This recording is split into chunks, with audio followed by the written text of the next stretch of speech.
मृत्यू हा प्रत्येकाला येणार आहे, पण काही येत असताना हे जीवन जगत असताना प्रत्येकाला कर्तव्याचं ओझं आहे. एक कर्तव्य वेष्टी आहे आणि एक समेष्टी आहे. वेष्टी म्हणजे काय, समेष्टी म्हणजे काय, आपण पूर्वापार ऐकत आलेला आहात. आमची बरीचशी मित्रमंडळी वेष्टी समेष्टी याचं चिंतन करत असतात. मी थोड्याशा वेगळ्या अंगाने बोलण्याचा प्रयत्न करणार. वेष्टी म्हणजे जे स्वतःच आहे, जे स्वतः पुरतं करायचं आहे, त्याला आपण काय म्हणतो, आपलं असं चिंतन आहे की या मनुष्य देहाच्या नंतर तरी मनुष्य देह करी, मनुष्यपण करी साधी नारायण, आणि नाही सजलं तर नाही तरीही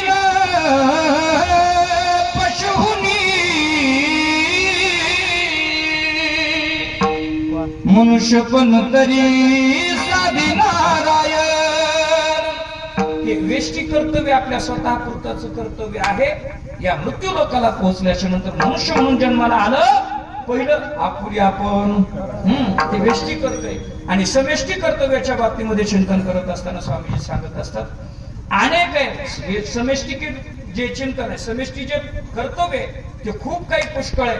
परंतु आजच्या या अनुषंगानं, आपल्या या प्रसंगाच्या अनुषंगानं जर बोलायचं ठरलं तर समेष्टी कर्तव्यामध्ये मुलाच्या बाबतीमध्ये पहिलं आणि शेवटचं त्याचं कर्तव्य, त्यानं आई वडिलांची सेवा केली पाहिजे.